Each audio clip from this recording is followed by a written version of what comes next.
Bam. All right, guys.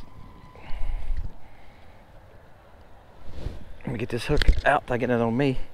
Blue boy. He's a fun size.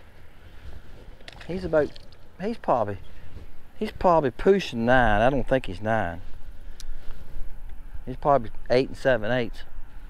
All right, guys. It's late in the evening here. It's 6:30. Let's see if we can catch a couple here real fast on this little minnow. I'm calling this little minnow the little bit. Yep, the little bit. I'll show you what I'm fishing right here in a minute. I'm on an old bridge. I'm on an underwater bridge. It's an old part of the bridge where the road used to be. Got pretty close to it. I caught quite a few off of it with OJ. And I thought, well, let's go over and get right up on top of it and fish it for a minute and see if we can catch a couple more with it. Actually, I need to be back about 5 feet, 10 feet. Let's see if I can do that. Let's see if I can shift this boat over just a little bit. About like that. And put the spotlight back on.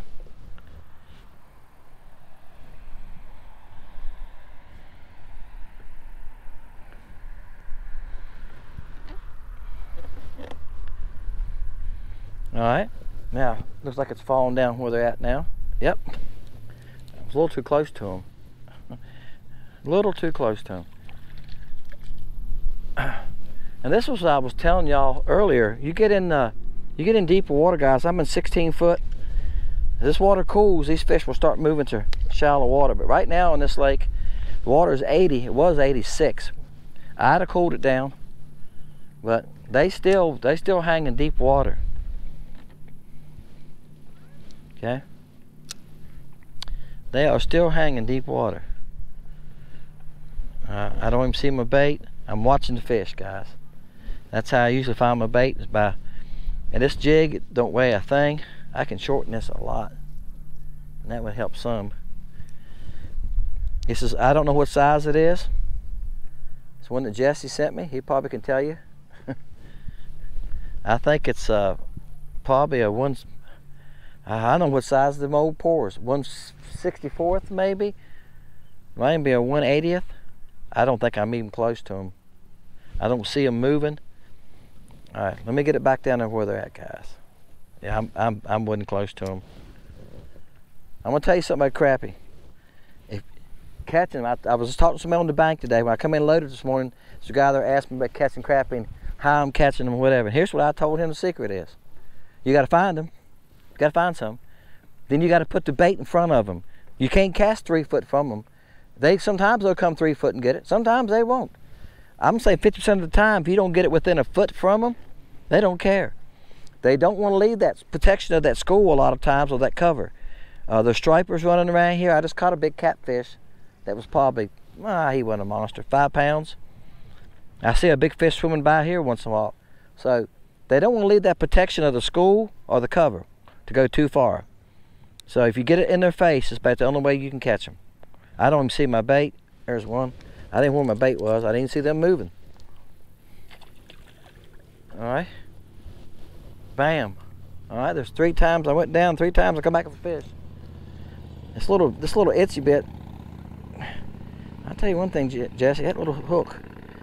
When you get that little hook in him, you got him. He's about 7.5. Now I caught one here that was about 11 inches a while ago, so I know some decent ones here. All right, school's right here. It's about 10 feet out. 10 feet from me. And they're 10 feet deep. They're on the old bridge. The old bridge is in 16 foot of water. Actually, I don't see nothing. This bait falls really slow. And usually once it gets down there at them, I can see them shuffle around. If it's close to them. Now I've seen a couple fish move. There you go. So I didn't see the jig, I seen the fish move. Oh, well, that one came off, guys. I'm not gonna cry, I've caught a bunch of them today. I'm like y'all, I don't like losing them, but I don't know how many crappie I've caught today. I don't know how many I've caught this evening. I've caught a pile of them. I'm just letting it run, guys. All right, come on down there. I see it now. I can see it sometimes. Oh, my line's tangled around my reel. There you go.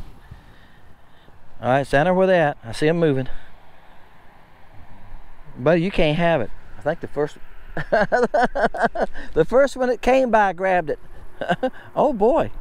Oh boy. Oh boy, I hope you're that big. Come on, come on. Are you that big? Oh, you are a nice one. Bam! Look at there. Surprise, surprise. That's a nice one. On the itsy bit, a little bit.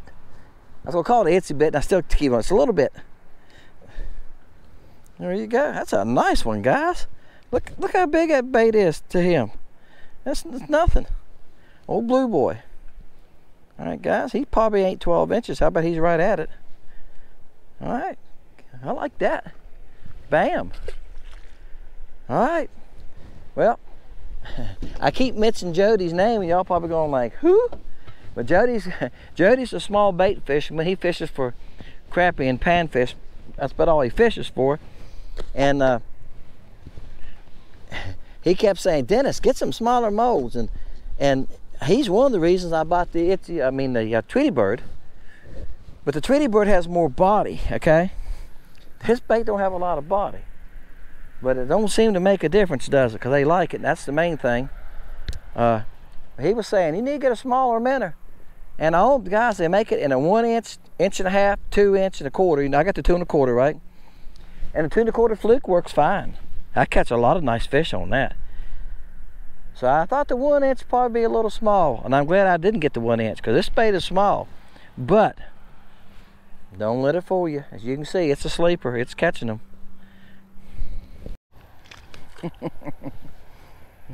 I seen him chasing it, guys. I thought, I just kept reeling. This decided he wanted to come in through water all over me and the camera. I feel it hitting my face. He a baby. All right, let's see if we can find a big one before we go in.